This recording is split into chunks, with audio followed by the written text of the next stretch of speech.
Most companies think that the CEO understands what they want to do. They have a strategy. They know what they would do, but they have some operational problems that makes it that it's difficult. So they'd like to find some tools that just solve the operational problem so they can go on with the strategy of executing. We can understand it. It's what operational excellence is all about. It makes some sense. It doesn't actually work very well, but we hear the thinking. In Lean, the tools are about fixing things, doing improvement to discover what your real problems are. It's a discovery process. And from discovering on the shop floor all the problems you have, if you're senior enough and see the context, you start seeing the bigger picture, which is what are the big problems do I have to solve? That if I solve them better than my competitors, I can put competitive pressure on them and gain market share. So yes, there are toolbox, but there are tools that don't do the same thing. Most people interpret Lean as a toolbox for operational excellence, which is putting pressure on processes to deliver standard results. Whereas what Lean really is a learning toolbox to discover what our problems are and learn how to solve them. Every company thinks it's about leadership, but any kind of organization is both two things. It's both an organization that is there dedicated to a mission, and it's an institution. It's a bureaucracy that is dedicated to just stay the same. So what happens with leaders is that they take the bureaucracy and they usually want to fix it or move it in a different direction. So the way they do it from the top. They restructure, they reorganize. It's a form of leadership. You think about back in the previous century, Jack Welch was the ultimate leader because he destroyed his organization in order to rebuild it. This is usually what companies think of leadership. You change your strategy. So you change your destination and you reorganize the company to get to a new destination. Leadership in Lean is completely different.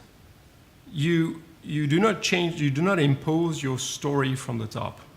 You help everybody in the company to discover their story, to discover what improvement means for them. And you lead, literally, these stories into building a bigger story that can change both your company and your industry, which is what Toyota has done.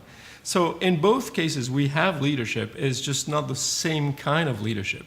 One is a people-free leadership. People-free means that as a leader, I solve the problem on paper. And we see all the great disasters in life, in history happen because they solve the problem on paper and then they go and execute a solution. And of course, the solution never turns out the way they thought it was. It's a disaster. Whereas the Lean thinks is that we look for people-centric solutions, which as a leader, I understand the problem, and then I look for the people I will solve it with, and I bring them in. And it's the sum of their ideas and solutions that allows me to shape a completely new and unexpected way to solve the same problem. So both leaderships, very different kind of leadership. Leadership is mostly a reflection of the top guy. There's a huge mirror effect. It's a style. So we humans are very adaptable, and the leadership style of the company really is established by the CEO and the CEO, the very, very top guy. And because everybody looks at them and it's a mirror image, it's not exactly the same, but people really try to adapt to what their leaders do, which is quite natural.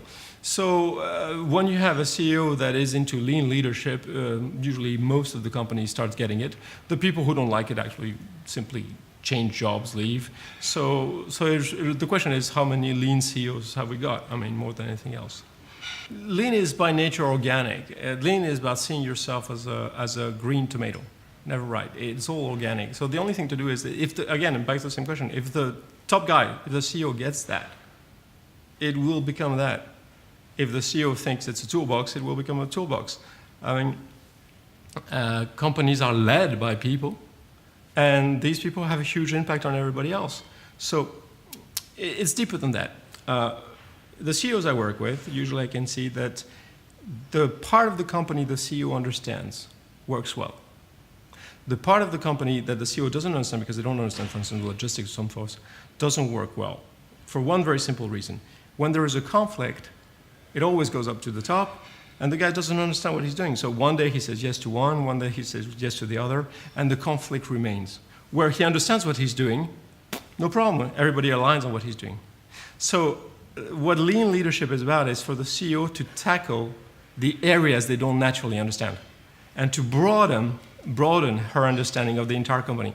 When that happens, this disappears. It just simply doesn't happen.